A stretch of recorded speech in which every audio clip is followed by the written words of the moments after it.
Jadi yang sebenarnya mempromosikan kris di ASEAN ini apakah Indonesia, Mas? Iya, sebagai negara satu penduduk kita paling besar, dan yang kedua market kita juga paling besar, dan kita punya itulah yang menjadi keunggulan komparatif kita. Wah, gimana tuh Mas komparatifnya? Kenapa? Karena itu tadi kita punya market yang besar sehingga ketika kita menciptakan standar itu menjadi lebih mudah untuk diimplementasikan.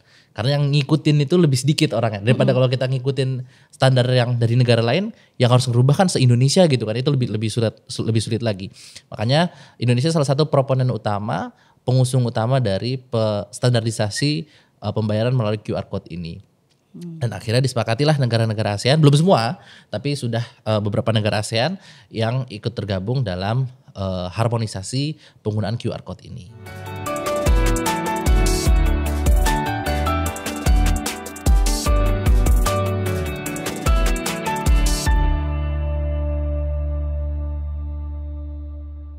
Assalamualaikum warahmatullahi wabarakatuh. Kembali lagi di Ngalir Talkshow, ngobrol ala IR yang dipersembahkan oleh Laboratorium Program Studi Hubungan Internasional Universitas Islam Indonesia. Dengan saya Tri Inofaripa dan saya Farhan Abdul Majid. Pada kesempatan hari ini kami akan membahas tentang QRIS di ASEAN. Sebenarnya nyebutnya tuh KRIS, QRIS atau QRIS, Mas? Ini kayaknya kita bikin perdebatan baru gitu. Oh iya gitu ya. Jadi kan ada yang bilang QRIS gitu, kan ada yang QRIS. Ada yang bilang KRIS. Nah, ternyata kalau kata Bapak Ibu pejabat itu yang bacanya KRIS. KRIS ya. Meskipun kadang-kadang kita lebih enak QRIS gitu ya. Yang penting kan sebutan itu sesama nyambung ya antara yang ngobrol dengan yang diajak ngobrol ya. Jadi apapun itu lebih fleksibel lah sebenarnya teman-teman ya. Kalau saya pribadi nyebutnya kris, Mas, tapi kadang-kadang dipelesetin jadi keris. Apa tuh Mbak keris katanya? Ya QRIS, harus jelasin secara detail seperti itu. Nah, Mas, menurut Mas Farhan ya, kenapa ada kris gitu, Mas? Ya, jadi kris ini atau QRIS ini adalah suatu sistem pembayaran secara digital ya teman-teman. Jadi pembayaran yang dengan sistem digital itu memungkinkan kita untuk melakukan transaksi keuangan tanpa perlu menggunakan uang secara konvensional. Kan uang secara konvensional biasanya menggunakan uang kertas atau koin begitu ya, uang kartal. Nah, dengan kita menggunakan kris, kita menjadi lebih mudah untuk bertransaksi. Teman-teman mungkin pernah ya, mulai dari belanja bulanan di supermarket sampai beli bakso di abang tukang bakso pinggir jalan menggunakan kris atau QRIS itu.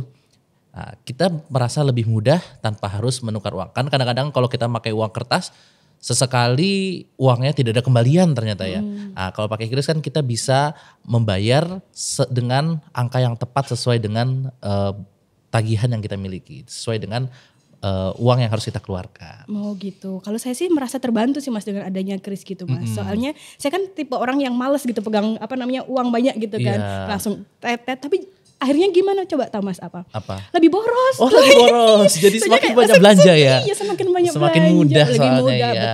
Betul. Tapi ya sangat memudahkan sih. Betul. Terus selain itu gimana sih Mas kris dari Indonesia ini dipakai di ASEAN? Oke. Jadi sistem pembayaran, kita kembali lagi ke sistem pembayaran digital ya, atau yang non konvensional atau yang non kertas ini. Itu teknologinya sebenarnya sudah lama ada. Teman-teman mungkin sudah pernah menggunakan kartu debit atau kartu kredit. Itu kan jenis transaksi keuangan tanpa menggunakan uang kertas, uang konvensional. Tapi kita menggunakan kartu yang dikeluarkan oleh lembaga perbankan. Dan itu dikeluarkan sebagai pengganti dari uang kertas itu. Itu teknologi yang sudah cukup lama ada. Tapi sering dengan berkembangnya zaman, berkembangnya teknologi. Kan sekarang kan orang kalau punya 5 ATM gitu ya, dari bank berbeda-beda jadi 5 kartu. Iya, beda-beda. Pusing ya. Habis itu kan kita gak tahu ini masih ada saldonya gak ya gitu ya. Ini masih aktif gak ya gitu kartu kan kreditnya masih limitnya masih masuk enggak ya.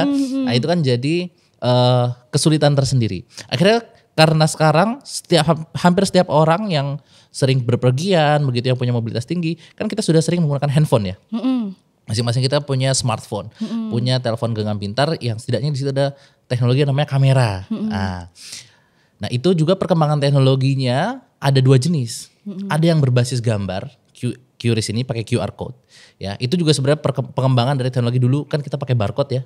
Kan kalau dulu belanja di supermarket kan sama kasirnya itu kan di scan barcode-nya. Ada juga yang teknologi yang lebih baru sebenarnya menggunakan NFC. Near Field Communication System. Dan itu yang dipakai juga di perangkat telepon genggam. Nah, dari 2 pilihan teknologi ini Di Indonesia pemerintahnya itu memilih menggunakan QRIS. Kenapa tuh Mas? Nah, kenapa begitu? Karena penggunaan QRIS ini relatif lebih mudah karena dulu handphone yang punya teknologi NFC itu hanya handphone flagship yang kelasnya mahal. Nah, nggak semua orang punya kan? Maksudnya nggak punya tuh Mas Sementara NPC itu. iya kan sementara kita ingin mempermudah transaksi untuk masyarakat secara lebih luas. Sementara handphone yang 1 juta 2 jutaan pun sudah punya kamera. Nah, makanya yang dipilih teknologinya adalah QRIS ini, ya. Dan itu kemudian transaksi QRIS ini sudah dipakai oleh banyak negara juga. Di beberapa negara ASEAN pun dipakai juga. Itulah mengapa kemudian negara-negara ASEAN pun berpikir gitu ya. Kalau kita pada pakai QRIS, kenapa atau pakai QR code, masing-masing punya standarnya kan? Malaysia punya standar sendiri, Indonesia punya standar sendiri namanya QRIS, Singapura punya standar sendiri. Kenapa nggak kita sinkronin aja deh? Akhirnya kalau orang Indonesia mau pergi ke Singapura, ya sudah pakai handphonenya, keluarkan kameranya, kemudian scan barcode-nya, kemudian dia bisa melakukan transaksi dan terbelilah barangnya. Jadi Sesimpel itu ya. Iya, makanya butuh harmonisasi peraturan. Nah, harmonisasi peraturan kan nggak bisa dari bank kan ya, dia harus melalui pemerintahnya. Nah, disitulah dia perannya ASEAN. Oh gitu. Jadi yang sebenarnya mempromosikan QRIS di ASEAN ini apakah Indonesia, Mas? Iya, sebagai negara satu penduduk kita paling besar, dan yang kedua market kita juga paling besar, dan kita punya itulah yang menjadi keunggulan komparatif kita. Wah, gimana tuh Mas komparatifnya? Kenapa? Karena itu tadi kita punya market yang besar sehingga ketika kita menciptakan standar itu menjadi lebih mudah untuk diimplementasikan. Karena yang ngikutin itu lebih sedikit orangnya daripada kalau kita ngikutin standar yang dari negara lain yang harus merubah kan se-Indonesia gitu kan, itu lebih sulit lagi. Makanya Indonesia salah satu proponen utama, pengusung utama dari standarisasi pembayaran melalui QR code ini. Dan akhirnya disepakatilah negara-negara ASEAN, belum semua, tapi sudah beberapa negara ASEAN yang ikut tergabung dalam harmonisasi penggunaan QR code ini. Apakah penggunaan QRIS di ASEAN ini sebagai bentuk integrasi ekonomi di ASEAN itu sendiri, Mas? Nah, ini menarik ini. Yeah. Karena kan kita sama-sama tahu ya, mungkin teman-teman sudah belajar di kelas ASEAN begitu ya, atau belajar terkait dengan globalisasi, belajar juga terkait dengan yang namanya integrasi keuangan, integrasi finansial. Teori yang udah ditulis zaman baheula nih. Udah dari tahun 60-an, Bella Balassa dia menulis terkait dengan tahapan integrasi ekonomi di suatu kawasan atau regionalisasi ekonomi. Mulai dari custom union sampai nanti terakhir ada namanya monetary integration, integrasi kawasan moneter. Dari seluruh region yang ada di dunia ini, yang sudah sampai pada tahap itu baru Uni Eropa. Ya, tandanya apa? Mereka punya satu mata uang bersama, yakni euro. Ya, belum ada region-region lain di dunia ini, organisasi regional lain di dunia ini yang sampai ke tahap itu. Ya, meskipun ada yang sudah memiliki effort ke situ. Contohnya ECOWAS ya di Afrika Barat sudah mau bikin mata uang bersama tapi belum berhasil hingga hari ini. Tapi di sisi yang lain, region-region yang lain pun ikut mengikuti teori itu begitu ya. Kurang lebih meskipun dengan modifikasi. Misalnya ASEAN ya. Pembeda utama ASEAN sama Uni Eropa itu apa sih? Salah satu pembeda utama antara ASEAN dengan Uni Eropa itu adalah di ASEAN nasionalisme ekonomi itu menjadi salah satu main driver ya dari proses integrasi ekonomi. Meskipun namanya integrasi ekonomi itu biasanya preskripsinya liberal institusionalis begitu kan ya. Dengan pasar bebas, percaya dengan kemampuan pasar untuk mengatur begitu. Dan yang akhirnya negara menjadi step back begitu ya. Tapi di ASEAN, meskipun kita punya integrasi, punya masyarakat ekonomi ASEAN ya, mungkin kita sering mendengar masyarakat ekonomi ASEAN itu, dan tapi peran negara tetap ada. Salah satunya itu diwujudkan melalui QRIS ini. Ya, pasar tetap maju, tapi negara nggak lepas tangan. Itu salah satu ciri dari integrasi ekonomi di ASEAN. Begitu yang membedakan antara ASEAN dan Uni Eropa begitu ya Mas ya. Yang kemudian mengapa hal ini tuh membuat keunikan tersendiri bagi ASEAN Mas? Ya, gini. Jadi kalau di teori integrasi ekonomi itu ada juga namanya teori yang berdasarkan pada trilema. Wah, apa itu trilema tuh? Kan kalau kita bisa dilema aja gitu Kalau ya. saya tri-enough, Mas. Tri-enough ya. Kalau trilema gimana Ini itu, Mas? trilema beda lagi. Pusing ya? Beda lagi. Jadi katanya Mundell dan Fleming gitu ya. Ini dua ilmuwan ekonomi gitu.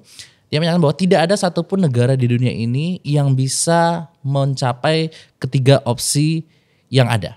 Opsinya apa aja? Mempertahankan independensi moneter. Yang kedua, memiliki nilai tukar yang stabil. Atau yang ketiga, mencapai integrasi finansial. Nah, di Eropa, kita belajar di Eropa dulu, jadi negaranya dari tiga ini, dia harus kalau mau dapat dua harus ngelepasin satu. Dia nggak bisa dapetin tiga-tiganya. Okay. Harus ada satu yang dikorbankan. Uni Eropa, negara-negara di anggota Uni Eropa, dia melepaskan yang pertama, independensi moneter, tapi dia bisa mendapatkan nilai tukar mata uang yang stabil dan bisa mencapai integrasi finansial. Ya, kenapa dia dikorbankan? Karena yang mengatur mata uang mereka udah nggak ada lagi, bank sentral masing-masing negara itu nggak lagi mengatur mata uang, karena mereka sudah pakai euro kan. Jadi ada European Central Bank yang bertugas untuk mengatur moneternya, kebijakan moneter sekawasan zona euro.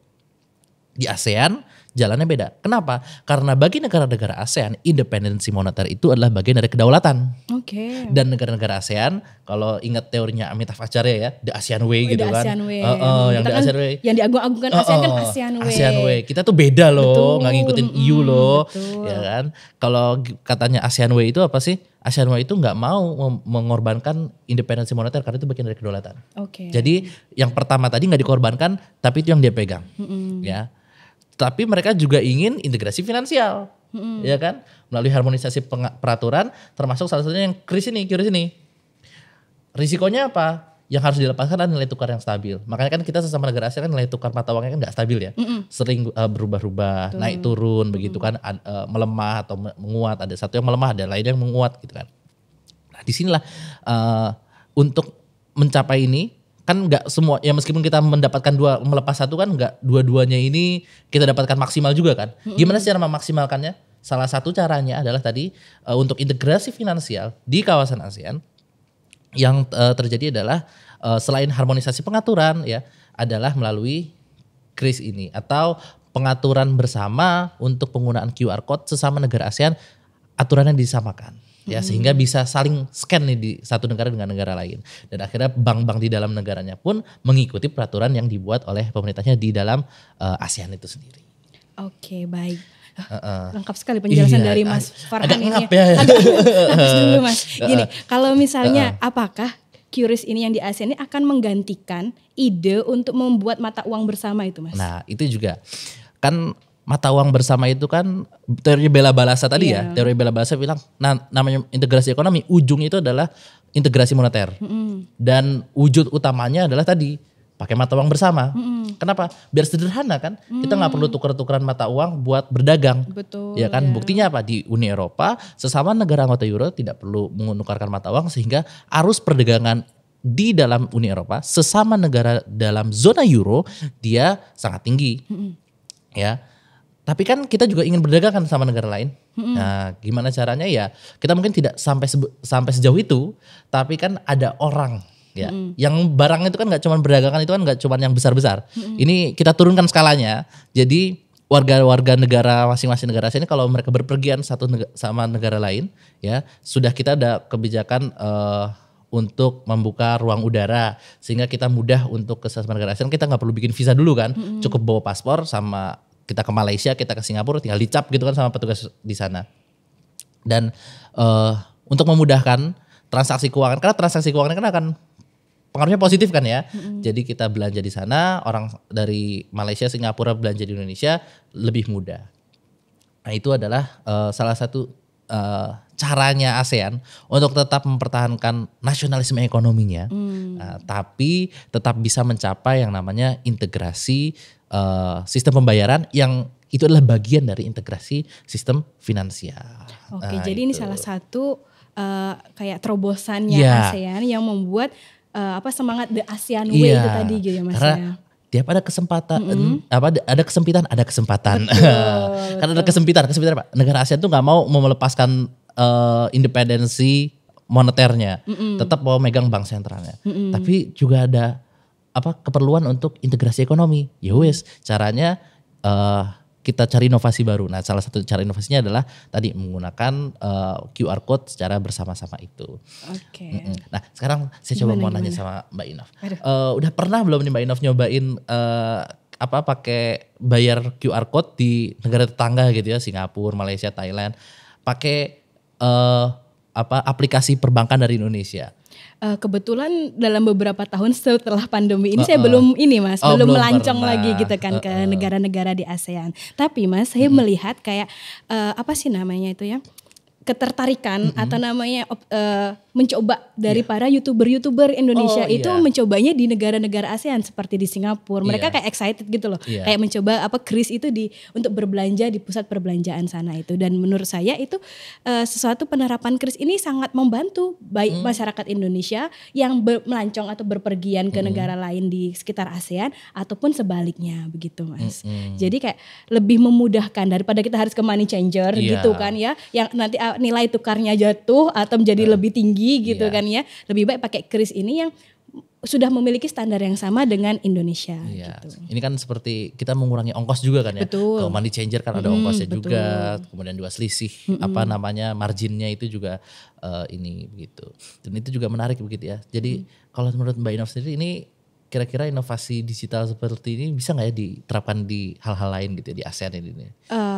Itu pertanyaan menarik. Menurut saya ini kris ini salah satu yang hal sederhana yang dapat diikuti oleh semuanya. Seperti yang Mas Farhan tadi bilang, kalau kris ini memudahkan dan membentuk teknologi sederhana aja dari HP yang biasa aja sampai kita nggak semua orang itu memiliki NPC gitu kan masih ya di handphonenya. Kalau pakai kris aja sudah bisa. Dan menurut saya dengan adanya kris ini untuk penerapan digital inovasi di ASEAN sendiri itu sangat memungkinkan Mas. Dan akan bisa jadi nggak usah lama-lama deh, misalnya kayak dalam 5 tahun ke depan kita itu dapat dengan mudahnya membeli barang langsung datang ke tempat kita tanpa biaya cukai.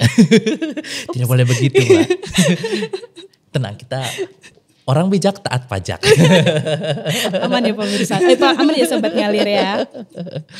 Iya, dan ini kan menarik ya kalau kita ngomongin tentang ASEAN ya. ASEAN itu kan sering dikritik begitu kan ya. Tidak advance nih integrasi regionalnya ya kan. Kenapa sih? Kan karena orang kan biasanya pakai startnya yang namanya integrasi regional itu harus kayak EU gitu kan ya. Kalau ASEAN kan ya EU ya silahkan gitu ya, monggo EU way gitu ya. Kita ASEAN ya ASEAN way aja gitu ya. Kalau menurut Inof itu bagus atau enggak sih sebagai kita bagian dari ASEAN ini? Menanggapi ASEAN. Iya, kritik-kritik seperti itu. Menurut saya setiap negara atau setiap region itu memiliki kekhasan masing-masing. Sehingga kita tidak dapat misalnya kayak ASEAN itu tidak bisa disamakan dengan EU. Meskipun sebenarnya ASEAN ingin mencontoh EU tapi kita memiliki suatu khas yang berbeda begitu. Dan menurut saya alangkah baiknya kalau misalnya kita tuh tetap mempertahankan adat ketimuran kita yang mana itu berbeda dengan adat kebaratan. Dan itu akan membuat ASEAN itu semakin solid begitu dan tidak mengganggu kedaulatan masing-masing negara begitu Mas Farhan. Ya apalagi kan kalau dulu orang berpikir bahwa kalau kita ingin melakukan integrasi kawasan itu kan seperti zero sum game gitu ya. Kita hanya bisa menang atau kalah, nggak ada win-win solutionnya gitu, antara win atau lose. Itu salah satu caranya ASEAN ya. Untuk bisa itu jadi positive sum game, nah, itu kan dengan cara tadi ketika kita tetap ikut perkembangan teknologi, kita ingin tetap ikut integrasi kawasan, tapi ya nasionalisme kita nggak dilepas begitu aja dong secara ekonomi gitu ya, sehingga bisa positive sum game. Nasionalis tetap terjaga, tapi di sisi yang lain integrasi ekonomi kawasan bisa juga ikut terus berjalan begitu ya, dan perkembangan teknologi digital ya. Kalau menurut Inof kira-kira selanjutnya apakah NFC juga mau dibikin secara bersama atau mungkin ada teknologi baru mungkin dari pandangan Inof di ASEAN ini? Di ASEAN sendiri ya, kalau menurut saya teknologi itu akan terus berkembang Mas. Bisa jadi dengan adanya kris ini kemudian ada yang lebih tinggi lagi dari NPC. Siapa tahu kan? Ya kan? Jadi kita tidak menutup kemungkinan inovasi digital yang akan dilakukan di ASEAN sendiri itu akan terus berkembang. Jadi sebaik mana kita harus terus berinovasi, terus melakukan penelitian yang akan memudahkan kehidupan kita dalam bermasyarakat, berbangsa dan bernegara tentunya. hebat sekali begitu ya. Lengkap ya Mas ya. Lengkap. Kalau menurut Mas Farhan sendiri ya Mas, gimana sih ASEAN itu bisa mempertahankan nasionalisme ekonominya gitu di transformasi digital yang pesat seperti ini Mas? Ya jadi kan kalau kita lihat teori nasionalisme itu kan bisa jadi sisi positif, bisa jadi sisi negatif begitu kan. Sisi positifnya ya kita sebagai suatu bangsa punya keterikatan sesama anak bangsa begitu. Tapi di sisi yang lain kalau terlalu nasionalisme akhirnya jadi proteksionis. Kita nggak mau bergaul gitu kan. Jadinya udah kita main sesama kita aja, nggak mau bergaul sama negara. Jadi takut gitu kalau ada inovasi dari luar, kita menganggap itu ancaman. Gitu. Kan sebenarnya yang namanya ancaman itu nggak selalu ancaman. Yang baru itu hanya ancaman, tapi bisa jadi peluang, ya kan ya. Kan kalau teman-teman mungkin pernah bikin analisis kan biasanya SWOT gitu kan ya. Analisis SWOT itu kan nggak cuma threat tapi ada juga opportunity. Nah, ada opportunity-nya apa nih? Nah, ketika melakukan proses integrasi kawasan, melalui proses regionalisasi, dan disitulah pinter-pinternya para pembuat kebijakan itu. Karena kan setiap negara dia punya prinsip masing-masing ya. Dan di Asia kita kenapa nasionalisme ekonomi itu cukup tinggi ya, kita nggak bisa lupakan sejarah kolonialisme masa lalu misalnya kan. Karena kolonialisme masa lalu akhirnya membentuk rasa nasionalisme sebagai perlawanan terhadap anti kolonialisme misalnya seperti itu. Dan di sisi yang lain nasionalisme ekonomi itu juga wujud untuk nation building, karena negara-negara ASEAN kan rata-rata negaranya masih baru ya, terhitung baru, terhitung muda lah ya. Dibandingkan dengan negara-negara Eropa yang sudah ratusan tahun umurnya. Di negara-negara ASEAN biasanya masih muda, sehingga dia tetap butuh namanya nation building. Dan nation building itu makanya tadi nasionalisme itu sebagai perekat dari nation building, itu salah satu caranya. Tapi ya itu tadi tidak boleh terlalu over juga sehingga terlalu protektif. Nah itulah pintar-pintarnya para pembuat kebijakan. Nah memang ada yang berkata bahwa pembentukan masyarakat ekonomi ASEAN itu bagian dari liberalisasi ASEAN. To some extent dalam batas tertentu yes. Tapi perlu kita lihat bahwa tidak semua preskripsi dari integrasi ekonomi berdasarkan teori yang liberal tadi itu atau berdasarkan pasar bebas itu diikuti semuanya. Ada hal yang tetap di-preserve, yang tetap dijaga, dan disitulah wujud bagaimana Indonesia bersama negara-negara ASEAN yang lain dia seperti beradaptasi begitu ya dengan tren global dalam globalisasi maupun regionalisasi dengan tetap mempertahankan kepentingan nasionalnya. Jadi meskipun yang harus kita ada ongkosnya juga. Ongkosnya adalah kita tidak bisa mendapatkan sepenuhnya keuntungan dari globalisasi atau regionalisasi itu karena ada hal-hal yang kita tetap preserve begitu ya. Ya, itulah ongkos yang harus ditanggung begitu ya. Meskipun ada tadi benefitnya juga ada. Oke, luar biasa sekali pembahasan kita tentang KRIS di ASEAN ini Mas ya. Betul. Mungkin ada yang ingin disampaikan lagi gitu kepada Mas Majid mengenai digital inovasi di ASEAN gitu Mas? Sebenarnya teman-teman ya, Sobat Ngalir, apa yang kita obrolin ini itu adalah bagian dari naskah yang insya Allah akan segera terbit begitu ya. Book chapter yang akan segera terbit terkait dengan digital transformation yang ditulis bersama oleh dosen-dosen dari Departemen HI Pasar Sarjana Universitas Gadjah Mada. Sahabat kita ya. Iya, dan salah satu book chapternya itu saya bersama teman saya yang lain begitu ya, itu menulis satu bab terkait dengan QRIS ini dalam inovasi digital itu atau digital transformation itu, dalam transformasi digital di dalam perspektif hubungan internasional. Nah, jadi teman-teman ini sudah ada sneak peeknya dari sini. Kalau mau baca lebih lanjut bisa ya. Insya Allah nanti kalau video ini sudah tayang mungkin sudah terbit juga bukunya begitu. Insya Allah seperti itu ya harapannya ya. Kurang lebih begitu ya teman-teman ya. Jangan lupa untuk di subscribe ini YouTube kita, dan teman-teman sampai jumpa lagi Sobat Ngalir di episode Ngalir berikutnya. Assalamualaikum. Assalamualaikum.